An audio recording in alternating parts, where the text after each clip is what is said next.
All systems energize. All systems operating. So be it, fool.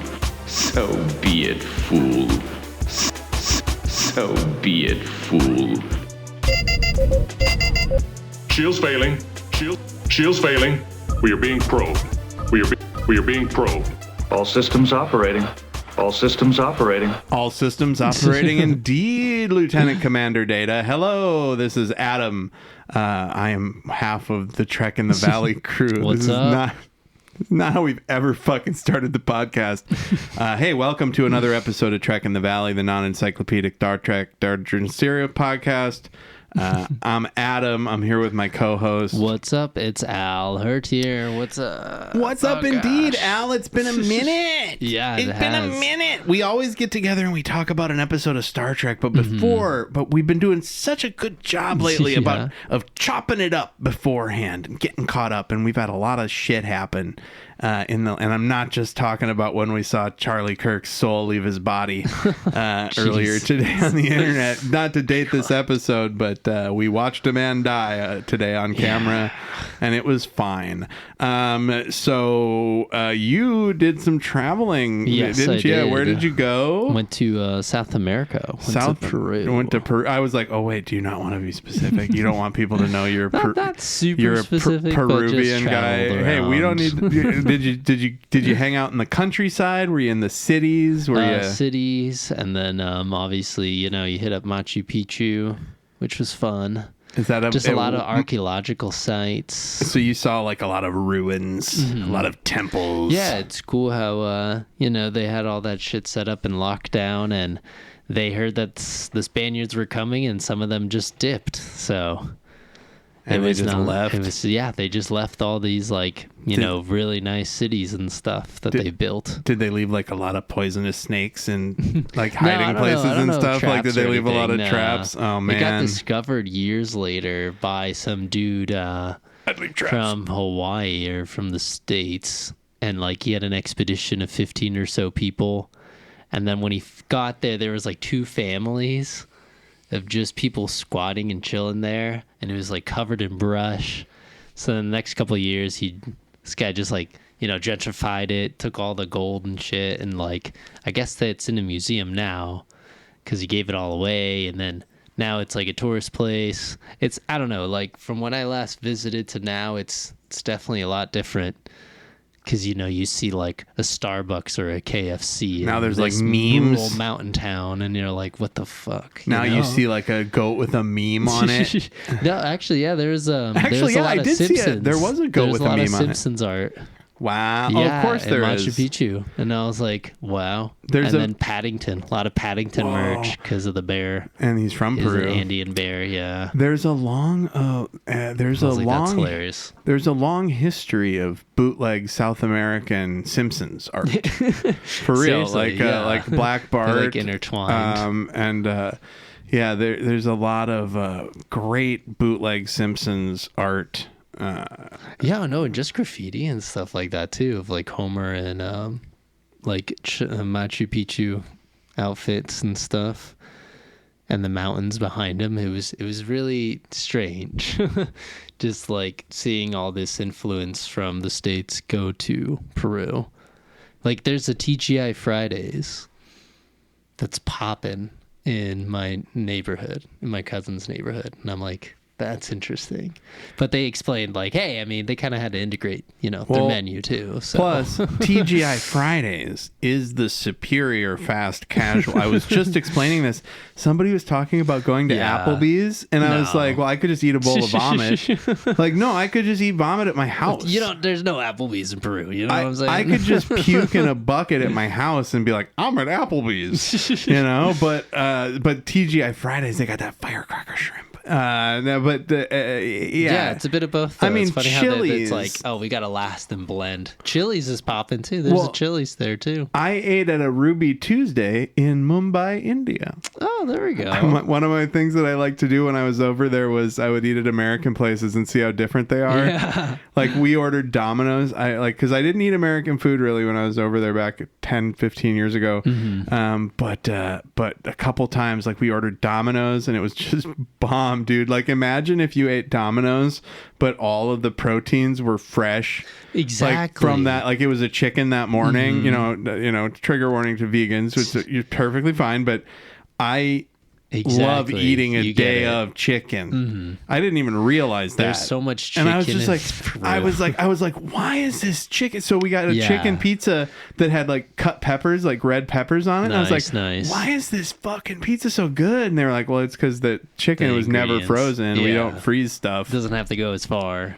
Yeah. So, and then even if you go to like, I guess maybe KFC, Ruby Tuesday has a freezer, but. No, our KFCs are really popular too in Peru. They're fucking bad, dog. Yeah, and I'm like, what the hell? And KFC, everybody's like, well, the chicken doesn't have to go as far. It's like, perfect. That's just good. Like, KFC is just good. Like Todd Barry used It's even better, though. Todd Barry used to have this really funny joke that he would do where he would say, people would say, oh, can you believe that McDonald's owns Chipotle? And he'd be like, yeah, that's just the people who do great food doing a different kind of great food. I don't understand why you don't. But yeah, and also I ate a lot of McDonald's because I was broke when I was in Amsterdam. So I ate a lot of. I love eating at fast food places in other countries because they get it. They get it. And also, I'm a little piggy, oink oink, like oink oink yum yum. I'm a piggy. I eat disgusting food all the time. I ate a Big Mac. I'm an adult man. I'm an adult man, and I'll eat a Big Mac often. And I've lost a bunch of weight in the last year because I just eat fewer Big Macs. There we go. There's a correlation right there. But yeah, I keep getting good results from my physicals, and they're like, your cholesterol is fine, and I'm like, doc, I don't know what to tell you. I eat garbage. I eat Wendy's breakfast twice a week on Saturday and Sunday before I go to the disc golf course. She was like, I don't know what you're doing. You can eat more Wendy's breakfast if you want. And I was like, I can't afford it. It's the premium breakfast. Yeah, I'm glad you made it back from Peru with how things are. I'm glad that it was quick. It helped that it was an early flight, you know. People want you to get in and out of there. Oh man, I had a very different experience. That's like what's rough. So, dude, switching luggage too. It's like, you got to take this and then go to customs and then put it back, and it's like, oh. Yeah, international travel is bunk, and I don't like it, but I like being other places, so you got to do it sometimes. It's just coming back. That's a pain in the ass. You're just like, fuck. I just left. Like, you know me. I flew to the North Woods of Minnesota, where my father, who's one of our big listeners, he's listening to this right now. He's hearing this. He was a couple episodes behind because he couldn't figure out. He kept going to. Sorry to out you, Dad. He kept going to Podbean. He was like going to Podbean, and he was like, I don't know how to tell which episodes I've listened to. And I was like, you just got to get a podcast app. And then that didn't work out, but he figured it out. So yeah, wherever you listen to us, as long as you listen, we're good. We don't have ads or anything, so it doesn't matter. So my brother and I flew up to the North Woods to hang out with my mom and dad and play a bunch of disc golf, which is funny because I broke my ribs like 2 weeks before we traveled. And so we played. My dad lives by a resort on a lake up there. Yeah. And they put in a bunch of disc golf baskets in a big field. So we have like a 5-hole that can play as 9 practice course basically. Yeah. And then we would drive to this little town of Roseau, Minnesota to play their course often. And it was a lot of fun. Oh. Got to hang out with got to hang out with their cats. Oh, dude, super nice. Mm-hmm. Got to buy legal weed in Minnesota for the first time in my life, and that was fun and liberating. If it's just so funny because they're taking forever to get all the licenses for people that aren't Native Americans, and it's just the people on the reservations are just rightfully making a killing because they're the only game in town. It's going to be a rude awakening once they have any competition, but I look forward to going back 5 years from now and seeing what everything is like. And so I just played a bunch of disc golf and tried to not re-break my ribs, I guess. Okay. And so that was we both traveled on Labor Day week. Yeah, we did. Had a little vacay. And good catching up. So because it's been a couple weeks, because we recorded 2 episodes like 2 weeks ago, so it's been a while. So we're gonna kick things off with What does Al remember? I hope that was loud enough. Al, what do you remember about the episode we discussed on the last episode? I heard you say when we were talking about it, I think Angel 1? It's called Angel 1, yes. Now what about Angel 1, bro? So the Enterprise was meant to pick up a missing freighter full of people on this planet. When they get to the planet, Kirk was like, we got to be really careful because... we haven't really negotiated or talked to this planet in a while. We don't really know where they stand. We don't want to offend them. And then turns out like the planet is a matriarchy and they're all jacked women. Tight. And they're gorgeous. The dudes are all real little. Yeah, and all good the guys shape. are tiny. Dudes were in good shape, but they were little. Of course. They're stout though. Anyways, and then Deanna Troi just being pretty overpowered. She was just kind of reading in all the conversations and stuff that Kirk would have with the leader. And then she's like, they're hiding something. Or not Kirk, excuse me, Riker and Picard. And Deanna's like, well, they're hiding something. I don't know. I guess we'll try to find the freighter on our own. And they're like, okay. Then they find the group of guys. And they're like, hey, let's go. And the MacGyver-looking dude's like, I don't want to go. I just made my whole life here. They're the ones that are being mean. And it's like, all right, what the hell? So then it's that's how I remember the issue starting, but the way it goes back and forth is they're both trying to like put each other's cultures onto each other. And then Picard and the crew end up just taking them and leaving anyways. Yeah, they just bounce and the people are like, oh, and Riker gets with the Queen. Almost. Yeah. They get interrupted, I believe.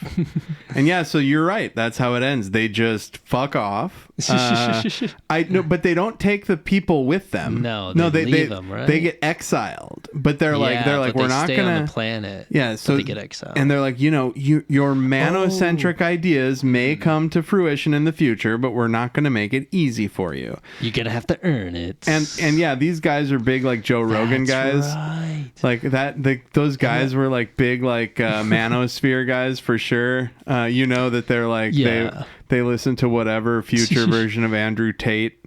But yeah, good job. And we referenced it as like, it's kind of like a situation with Khan where we're gonna really piss you off and we're gonna exile you and you're gonna get stronger eventually and we'll have to deal with you later. Nothing bad will happen. That's the next generation's problem. That's matriarchal society V2. But hey, anyway, so yes, that's what Al remember. Energize. All right. So that was Angel 1. Good job, Al. Good job remembering things for 2 weeks. And that episode was very simple. I don't know if I liked it or not. I don't remember. I think I gave it like a 3.5. It was all right. I just was uncomfortable with. I should keep Riker track shit. of that. Speaking of this has also weird Riker shit, but it kind of works. I like Riker. He's fine. He's actually, I think if this episode is the one, yeah, he's really good in this, but he's a little too horny for a robot. And so this, like, oh god. This week, of course, we're talking about season 1, episode 15 of Star Trek: The Next Generation, and this is episode 134 of our podcast. So welcome to it, everybody. And this episode is titled 11001001, and that is a binary code, as we will find in the future of this episode. It was written by Robert Lurwin and Maurice Hurley. It's a Lurwin and Hurley joint. They're always killing it. And it was directed by Paul Lynch, director of many classic episode of The Next Generation. I think I was going through his... which other shows had he done? Oh yeah, Ray Bradbury. Ooh, he that's right. He directed 5 episodes of the RoboCop TV series. Nice. Truly a delightful garbage of a show. And he was a big part of that Paul Lynch. All right. And so the synopsis, well, this aired actually on February 1st, 1988. I was but a 6-year-old, almost 6-year-old boy. And the synopsis from old Paramount Plus is the Enterprise is hijacked by an alien species who need the ship's computer to regenerate the one damaged on their own planet. Ooh. Spoilers abound. I wouldn't have known any of that shit until Act 3. I love it when the synopsis has Act 3 shit in it. I fucking love it. Love it. Love it. Love it. Love it. Love it. Now we're going to play. And here we go. Oh, love the HD. Awesome. So there's so many great HD remastered shots in this. Yeah, this episode's pretty stacked. When they have the ship entering the space dock. Starbase. Brittany is like, my wife, Brittany is like, have we seen the Enterprise? Have we seen the Enterprise fly into a thing?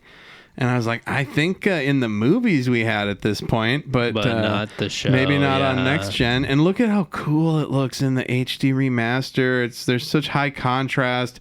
They're basically going in for a routine fix 'em upper. Yeah, they only have 48 hours plus 6.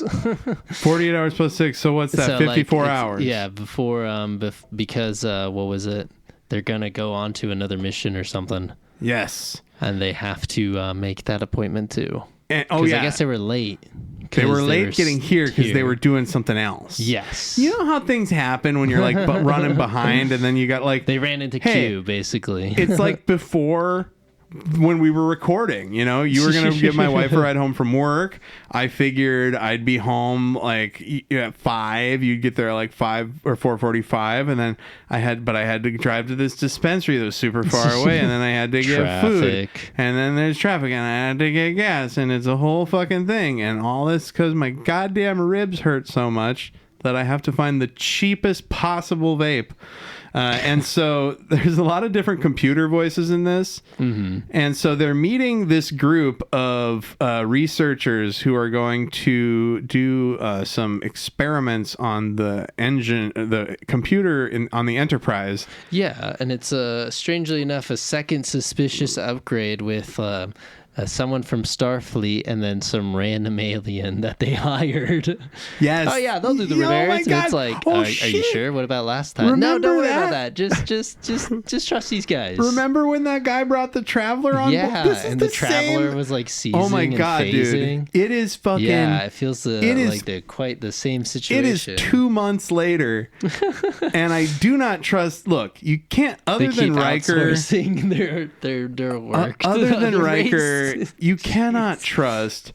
So Commander Orlif Quinteros is played by Gene Dynarski, who's in a bunch of cool stuff. He looks like Picard for a couple shots. But I would not trust him. He's got facial hair. You can't trust the guy. But he ends up surprisingly not being a villain. Can you believe it? I thought sure he was the villain, but it turns out the Bynars are the villains. Yep. And they're not even really villains. So Riker says, the Bynars are little pairs of people, right? Yes. They're about 5 feet tall. They got big old brain heads.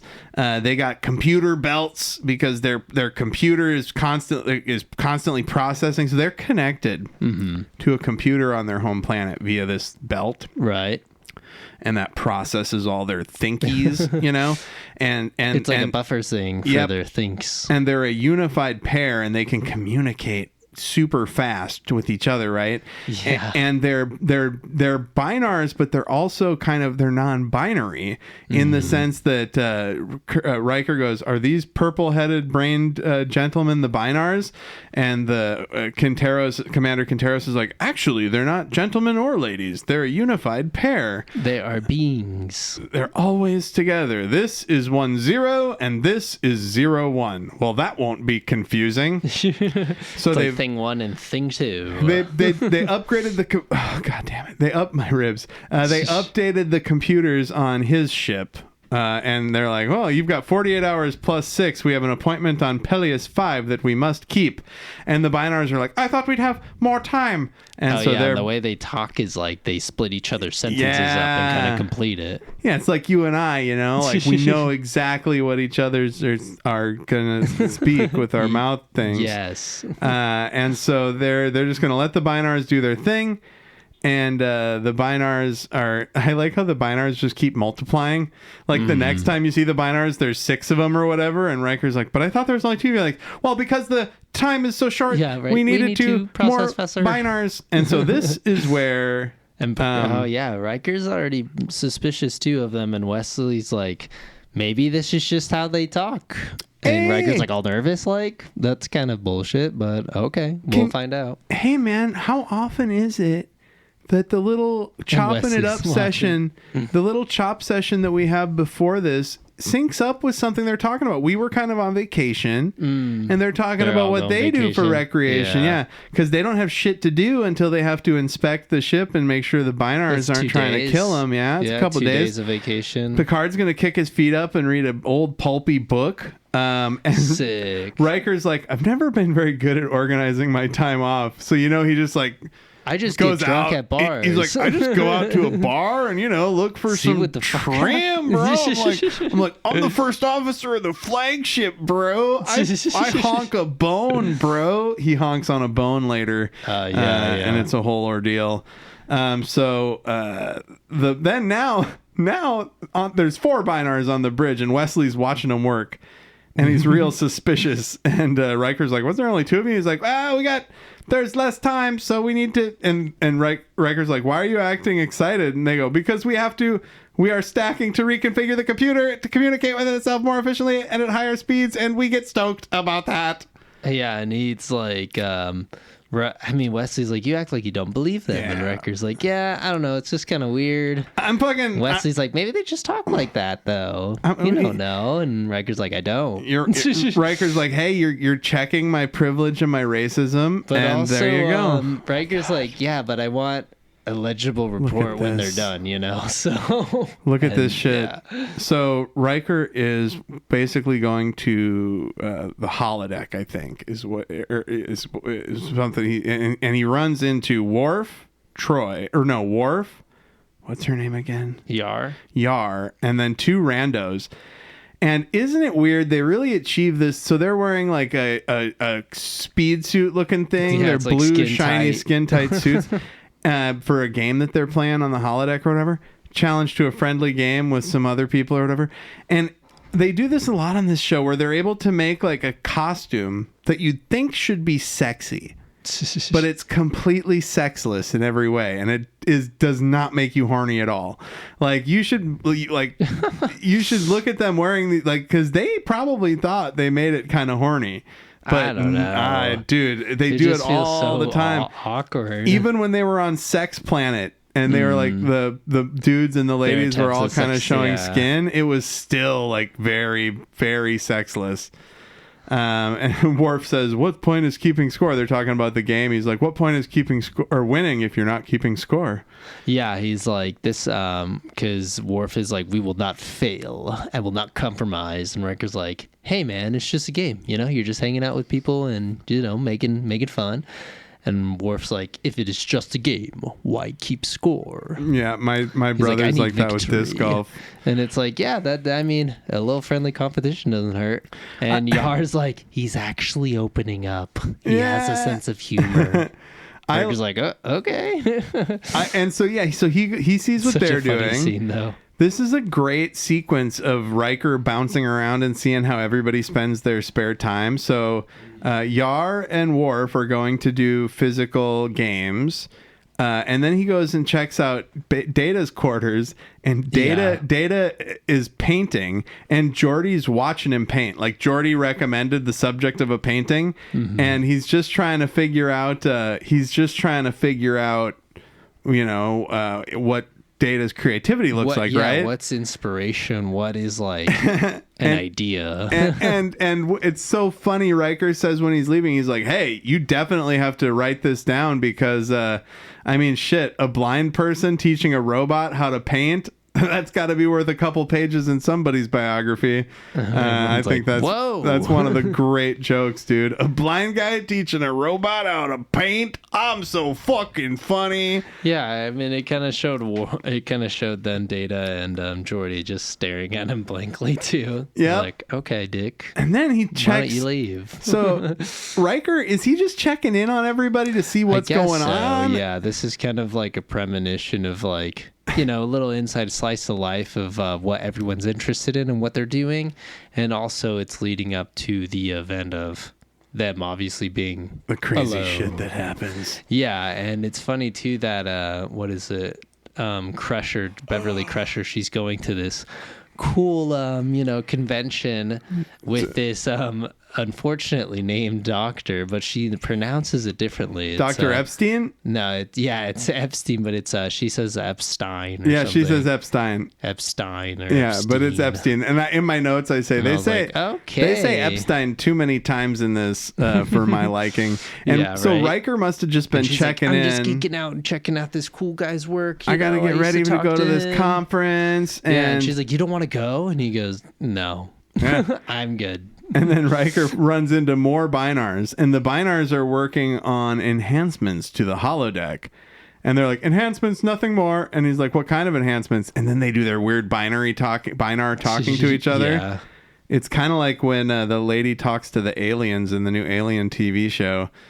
And he's like, what should I choose? A computer? I'd like someplace to play some music, a little atmosphere.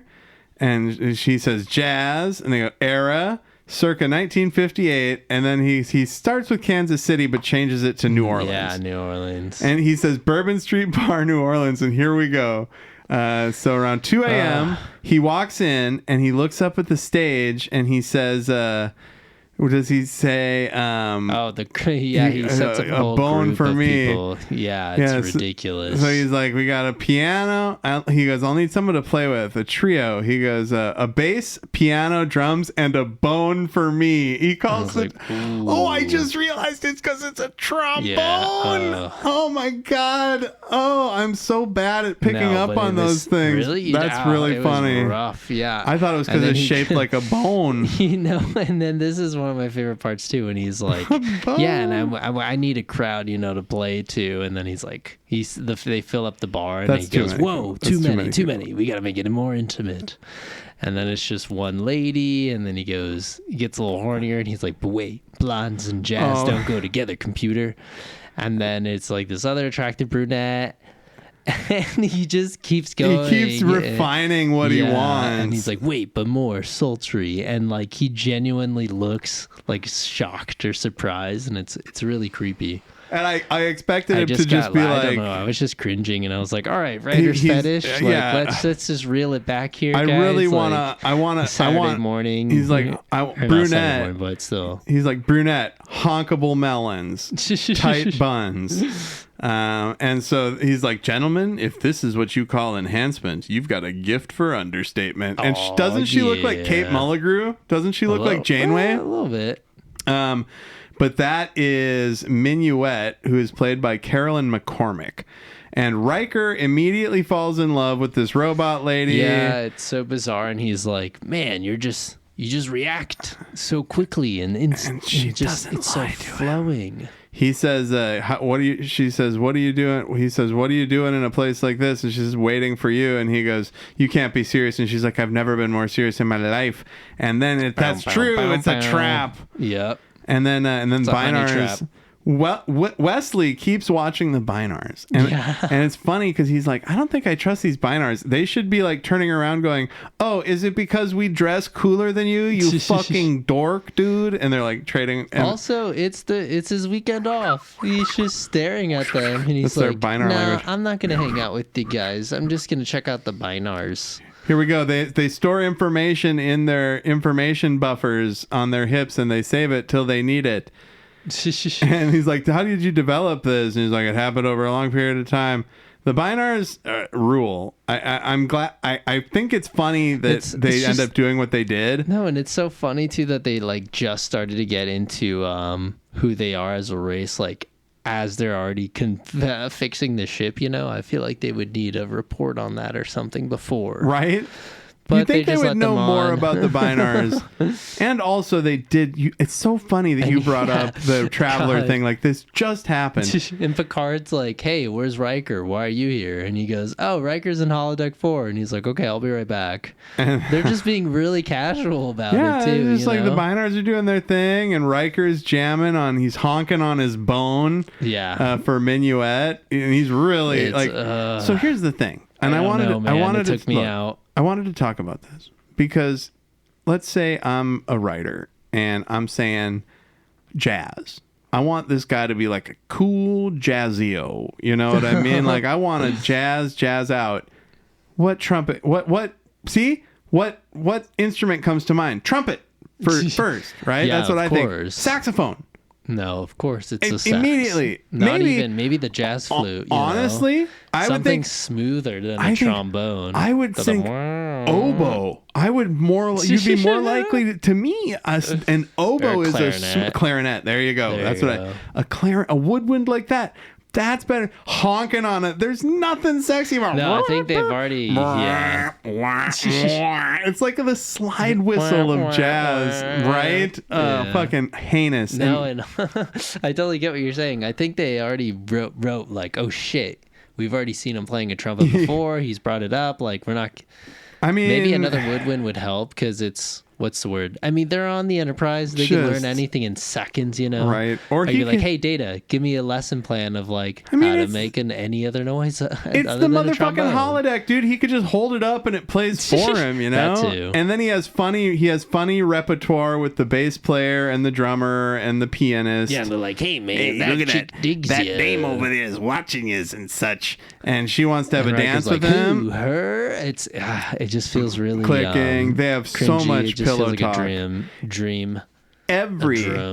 Every conversation between Riker and Minuet is pillow talk, and also every conversation between Picard and Riker and Minuet is pillow talk. Yeah, that's when it gets spicy. They're like they've all responded to an ad in the back of a magazine, and he says, "How real are you?" And she's like, "I'm as real as you want to be." And it's like, dude, you just ask her about her vagina. That's all he wants to know is like, do you have like a real vagina? It's giving Westworld, And they make people are just like going there for the prostitutes. They make robo sex workers. They make jokes about cleaning out the holodeck filters in lower decks that are really funny.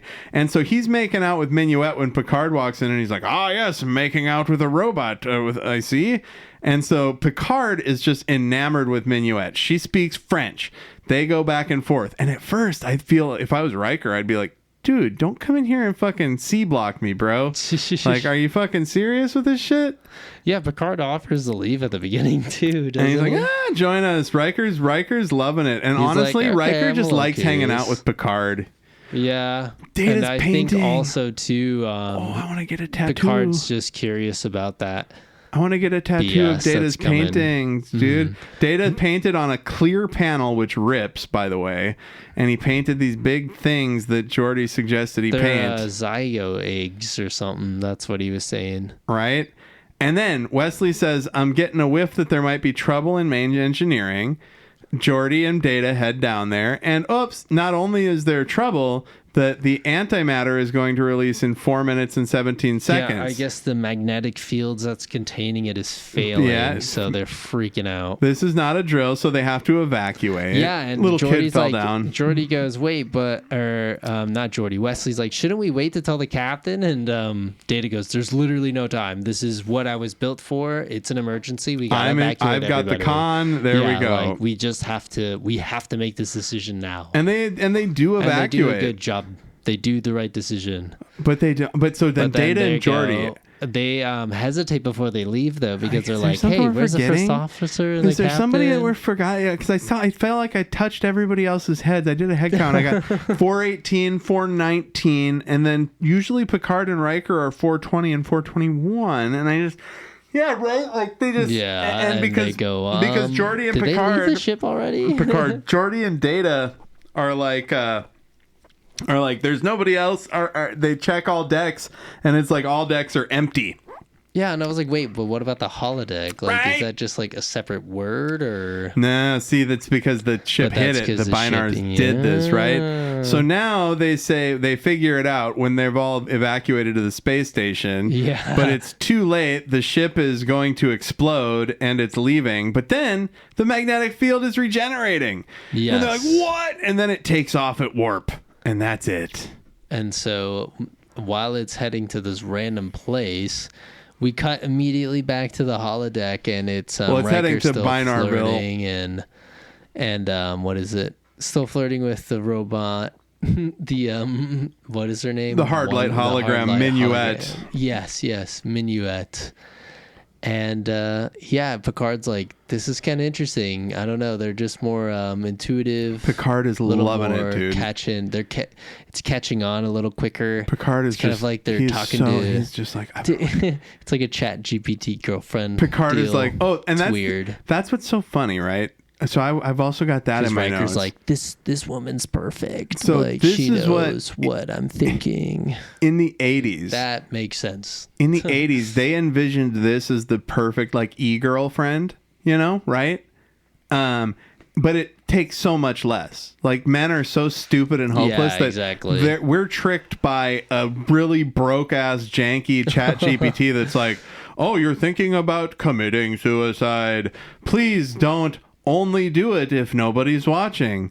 It's just like, it's so, and takes so little to convince people to fall in love with I a mean, Chat just GPT bot. I've been waiting for you here my whole life. Yeah. You're so great. But You're so amazing. But except with her, you can see her and she's right there and you Yeah. can touch her and smell her weird robot hair. And but so, that's got to be crazy to know that nothing's there, right? and there it is. And Picard's like, hey, you know what? This was cool, but I should definitely You know how leave. like when you're hanging out with your two friends and they're gonna hook up, or these two people that you know and they're gonna hook up, and you're just like, "All well, right, I let's kind of wanted go to do your wait. thing." I wanted to wait to sober up until I drove home, but I'm just gonna get a lift. You guys have fun. I'm glad you really hit it off. You're clearly hitting it off. And she's like, no, don't go. And then, they go outside, and Picard's turns like, this out is bullshit. Exit. he was trying to distract them. They find out that there's no information board. available, and there's nobody on board. They're all gone. Yeah. Picard's like, Bridge, what's going on? Yep. Security, what's going on? And this is when she confesses. She says, look, Picard, you being here was a fortunate coincidence. I was just supposed to distract Riker, and it's because The Bynars have them flying to. And that's who's still on board. Bynarville. The Bynars. And Riker and Picard find the Bynars on the bridge after initiating self-destruct. They go, we're going to initiate self-destruct, and we'll go to the bridge and we'll turn it off if it's not under if it doesn't need to be self-destructed, right? So they do their codes. The countdown starts. Yet another actual ticking clock. And then they decide that they're going to beam onto the bridge, onto different parts of the bridge to catch the Bynars off guard. And then after they do it, we find out, and this is where Data cuts back to Data, and Data says, I shouldn't have been painting. I should have been paying attention and not letting the Bynars hijack the ship. I'm a dumb little robot piggy. And Oink, Yar oink. and Worf are like, you did what you could have done, and Yar asks the starbase captain, hey, we need a ship. And the guy's like, look, the next one's in repair and won't be fixing for another 18 hours. So we're all stuck. Right? And it's just, shit. More responsibility falls on Riker and Picard here. So they beam onto the bridge. In different spots, right?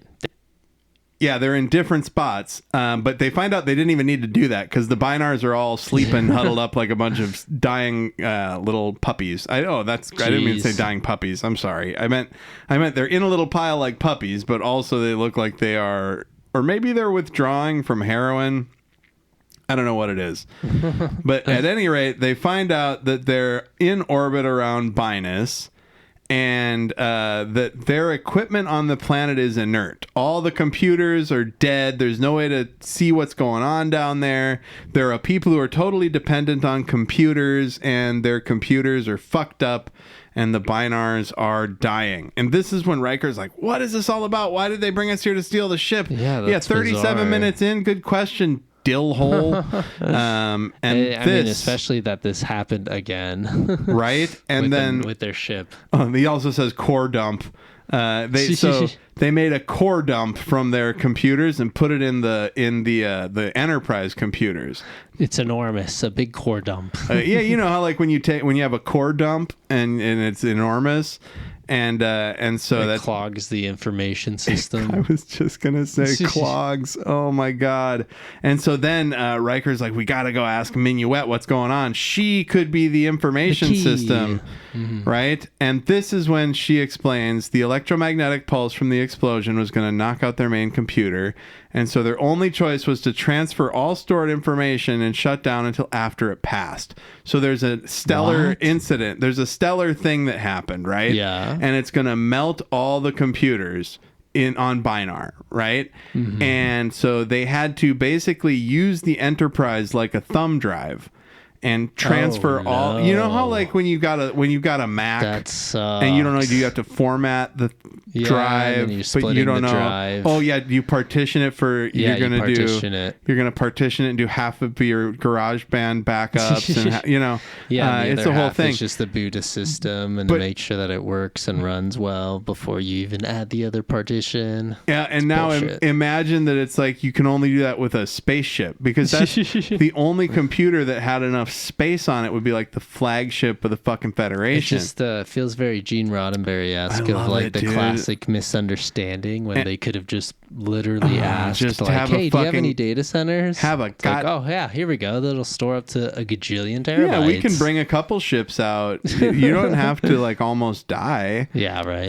And so then, then in theory, after the storm passes, they would then reactivate the system, and Bob's your uncle, as they say across the pond, transfer their information back to the main computer. Enterprise has the only mobile computer large enough to handle. And that's the other thing. Like, they got 10 terabytes, and that's when that was a lot. Yeah. It's expensive to get a 10 terabyte mobile drive. And so she's basically saying, they say, is there anything you can do? And he says, yes, you can return the Enterprise information to Bynars. And she says, you know how to do it? And she says, yes, I don't know. She says, I don't know what you're talking about. And so basically, Picard is like, we've got to solve this little mystery. We got to unlock this Bynar mystery to solve this thing to transfer the data to their world, right? Yeah. And it wouldn't be as easy as just Minuet can tell them. I guess I don't know why they would make it difficult for them to find out. I'm not going to end. They're pretty dumb for being pretty smart. Right? And they got those big purple heads. Yeah, right. And so then Picard reaches out to Starbase 874, and he goes, here we go. I got to speak to Commander Data right now. And he goes, Data, the Bynars have stored an enormous amount of material in our computer. We need to access it, and we can't. And he goes, the access would be only available by code or password. And he goes, yes, I know that, you fucking idiot, but what would it be? And Data's explaining to him, here's how file names work. And he's like, ah! Yeah, maybe they could have did a bubble sort. And there we go. And so it's in binary language, which uses ones and zeros in groups of 8 or 16 characters. And this is when they put it together. And what do they find out? That it's ones and zeros, but it's all, what is it called? Isn't it by their names? They need to tag team. Yeah, so basically Picard and Riker have to act like Bynars and use both controls at the same time. Let me work. The Bynars always work in pairs. Maybe that is also required. So they're clicking and clacking and putting in numbers. They put in the 100101. They nod at each other. It appears to be successful. They're hacking the computer together. We had to tag team to hack. And they're like, oh, cool, we opened the program. Now And the diagnostic is running, Yeah, it's okay. like, oh, cool, they just ran on its own. They just needed to open it. Picard is like, their system is truly incredible. I like it when Picard nerds out. He's like, God, you don't see this kind of RAM. You don't often see this sort of RAM. And then the Bynars kind of start to wake up, and then they're awake and everything's fine. And then they walk over to the panel and they transfer all their... This is where shit gets funny. They transfer all their information and then they go, okay, we'll return with you to the starbase for whatever punishment you see fit. And they're like, well, no harm, no foul. We're not going to punish you, but like, you stole our ship. Why did you do all that? And they're like, well, we thought we might die and we needed one of you to be able to figure it out and restore the computer. And you did. And Picard's like, well, no one's been hurt. You've achieved your objective, but... you could have just asked. And they go, yeah, but what if you said no? And he goes, I guess. But now the Federation, you should just ask. But I think it's funny. They're like, you should have just asked. And they go, what if you said no? And it's like, man, I'd hate to have been those Bynars prom date. Yeah. So then Picard and Riker sit down and Picard punches in warp 2. Back to the spaceship. Everything's under control. We get another great HD remastered shot of the Enterpoop pulling into the Starbase 74 hangar. I love the shot of just all the crew and cast like just standing there watching it pulling. It's like not like they live there every day. It's like if there was the bus that was taking you to work was pulling up and you just all went and stood like yes, I love that job. I love that job where I live. With all of the children running around. Great HD remastered exteriors on the ship. Yeah, so then Yar goes, what about the Bynars? We're going to tan them over to Quinteros. There's going to be a hearing, but I'm sure it'll be fine. Yeah, they're like, you know what? Honestly, they'll just have them repair some other shit. So yeah, they'll just make them they'll make them indentured servitudes. And then Riker heads down to the hologram, but it's not Minuet. She gone. And then Riker tells Picard, yeah, Minuet's gone. And Picard's like, maybe it was all part of the Bynars programming. But number one, some relationships just can't work. Also, she was literally composed of the poop from the transporter. Honestly, Riker, she was programmed to distract you. Everybody in the holodeck is made up of the waste, because this is before they explain that it's a hard light holograms. Exactly. This is when they were like, when they explain these holodecks, they're like, it's the waste from the ship, just like that the transporter turns into a person. The cum. And it's the jam, all the various person jams. And that was 1100101. What did you think, Al? I liked it. It was refreshing. I like the sci-fi stuff. Binary's fun. I liked it a lot. The Bynars are great. And there's good Bynars. Funny, yeah. There's good Bynar stuff in Lower Decks, too. So I really dig. Okay. I'm into the Bynars in general for that. While it did hit kind of the same beats as the other one with the traveling the Enterprise, the Traveler. The Traveling Enterprise. But I thought it was funny. I don't know. I guess the only part that I didn't love was Riker's whole fantasy of like, yeah, jazz, give me a bone to play, and oh my gosh, she's so pretty, and this is a vast improvement. All those lines where I could have maybe cut that scene in half, maybe, or trimmed the fat there. Give him a bone. Gotta get your bone rocking. And but other than that, I don't know. It was interesting, and it was funny how the Bynars are like, well, I guess it was pretty coincidental that we had two people. What if Riker couldn't figure it out on his own? Like, they would have been fucked. Yeah. But, so good job. We had Picard. And Picard also called Data. So if he didn't have that intuition to call him either. That's like, I don't know. That's what I always really appreciate about the Enterprise and these Star Trek episodes is. You see Picard really always do the senior staff meetings and always try to get as much help from his team. Yeah, and it's great. It's great. It all ties that all a little together. I love it when they show. It's a good, like, even though for a lot of it the crew is like standing at like what how they're all supposed to be on vacation. It's like and then it's like when you're watching your car. It's like when you're watching them fix your car. You're like when they got the windows.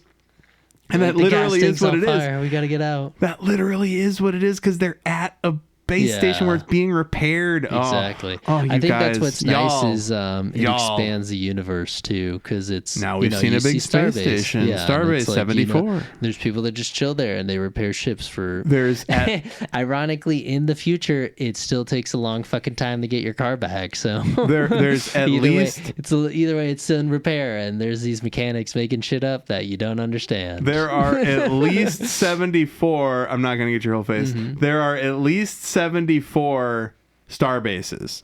So now we know. Hey, there's at least and Starbase 80 and lower decks is like this coupon is invalid, Picard. It's valid for last month, not this month. Love it. And it's like, God damn it. That's why I wanted this order doubled. I thought they said Epstein too many times. Yeah, that little crusher bit. Riker misgenders the Bynars a few times as after they say, they're what just are these things? They're not. He calls them gentlemen several times after they say they're not either. And I knew something was up when they didn't get the captain and Riker out of the holodeck immediately. I bet it's strange. important. No, and I'm surprised Picard didn't leave sooner. I don't know. He's like, you're obviously in the middle of something. Like Picard was like, cool. She's French. Bookmark this one for me, bro. No, she's not French. She spoke French. Yeah. Picard's like, bookmark this for me, bro. Send me the link. Send me the minuet link. Yeah, that's nasty. In the real world, people fall in love with a chatbot. That's weird. I like that it said all decks are empty. That seemed like a weird way to say there was nobody on the ship when the computer did that. Yeah. I like how they had to tag team the console. Just like they were kind of intellectually tag teaming minuet. That's not what I meant. But and then at the end when it's that's not, what I thought. You know it ain't gonna be minuet at the end too. Oh, when he walks into the holodeck, you're like, oh, that ain't her. You know it's not gonna be her. Picard's like, it's almost as if she meant to distract you, huh? And Riker's like, I'm not gonna forget her, man, ever. Picard's like, okay, you should probably let her go because she doesn't exist. So how many Bynars do you give this episode, Al? Or not the zygote eggs or whatever that he drew too. That was funny. Oh, that was a weird spin-off. The thing that Data painted. Yeah. How many Data paintings do you give this? I actually really enjoyed this episode. I would give it a 3.5. Oh. Yeah. 3.5. I'm gonna say 4. Yeah, I just like the cheese of the jazz club, and then looking back again of the Enterprise coming back in the park. They're all just standing there, just staring. It's not even like cheering, you know. They're like, "Whoa!" Honestly, it's back. I'm giving it a 4, which is like huge for me because it's a big swing. Only because I need to get a new external hard drive to back up all the episodes of the podcast because it's relevant. I partitioned mine and I shouldn't have because I don't need that. Yeah. I don't need that much space for the time machine backup, right? Like you should only have your time machine backup should only be the size of your hard drive for the most part. Yeah. But at any rate, Al gave it a 3.5. I gave it a 4. Those are our ratings. That was 11001001. I guess it's just the names of the Bynars that were there. Right? Yeah, I love them Bynars too. They're cool. And it's a funny character. But yeah, Picard says, "Why didn't you ask?" You might say no, and it's like, yeah, I guess then you'd be fucked. But yeah, so that brings us to our last segment of the show. Captain, Adam and Al are recommending things. I repeat, Adam and Al are recommending things. What have ye got for us, Al? I guess I talked a little bit about it before. We were just I was watching some older stuff. The original Naked Gun I would recommend, and then the 1970s Invasion of the Body Snatchers. Those effects, man, those effects still hold up. That was an amazing, it was a nice little treat to watch. Yeah, dude, that's vacation. A good one. Oh, actually, in one more movie, very dramatic. It's Beautiful Boy. Timothy Chalamet and Steve Carell. Beautiful boy. Oh, it's so sad though. It's about like drugs and shit and like recovering and then not drugs coming back and shit. A lot of drugs and shit. It's like what's that one? Trainspotting, but a little less like. That was also about drugs and shit. Yeah. But yeah, it's a hard movie to watch. But you know, to even that out with Invasion of the Body Snatchers, of just crazy effects and good cinema. So just those 3 movies I would definitely recommend. Right a on. Drama, a horror movie sort of, and then man, I already forgot. Oh, what was the third one I recommended? Damn, I was going so fast. Beautiful Boy. No, Beautiful Boy, Invasion of the Body Snatchers. Oh, and I saw Hunt for Red October. Hell yeah, dog. I'm surprised they haven't remade that. It that feels like it'd be ripe for remake. It reminded me of our favorite episode of Star Trek, though, the original series, where they're running into each other, and it's Kirk and that other captain, the Romulan captain, kind of respect each other. Yeah. That was like, wow. Balance that was of like terror. Balance of Terror. That's what it really reminded me of, too. Balance of Terror. But it was like a longer version of that. And just seeing Alec Baldwin, too, so young, it was funny. Right on. Yeah, good stuff. You got some new stuff in there. You got a classic. Some classics. So I'm boring in the sense that I haven't really dug into anything new lately because I was traveling and all that. But I will say that Alien Earth still rips. They're trying to blow it. They're really crazy. They're daring me to not like it. But Okay. they skirt stuff that I'm gonna hate, and then they pull back, and it's like an okay version of it. It's like they haven't gone full Prometheus yet. And I've also watched the James Gunn Superman a couple times because I watched it with my parents, and then I just watched it to have it on in the background a couple times. Wow, what a fun and yes, it's a $1 billion corporation, and yes, it's completely evil that such an industry even exists. I mean, it's all planned. But and what stuff, a good movie. What a banger. At least it's not like Nate they Fillion. make set pieces and, and they build stuff around the set pieces. Nate Fillion was so fucking good in that. Story-driven. Everybody was good. The guy who played Mr. Terrific. They already have the sequel ready for 2027. Yeah, So and it's like, Supergirl is wow. going to be good. And I bet Yeah. Superman turns up in that. Turn up. Yeah, turn up for what? Indeed. So I recommend Oh, and also, honestly, it's kind of cringe because they're doing a body What? double thing, the new Peacemaker season. Oh, really? I like it, but I don't like it when it's like, we're in 2 different universes and the one in this universe is dead and I'm replacing that one now. And it's just like, come on, man. Attention. We're over this multiverse shit, bro. I thought we were done with this shit, Jim Gunn. But I still think it's funny because Peacemaker does swears and then they shoot stuff. But yeah, that is it. So Yes. thanks for hanging out. Next week, we are going to be watching, we're going to be talking about Season 1, Episode 16 of Star Trek The Next Generation, Too Short a Season. Ooh, it's like a poetic title. Too Short a Season. Thank you so much for listening. You guys. Do everything in the bumper and have a good one. Bye. Peace.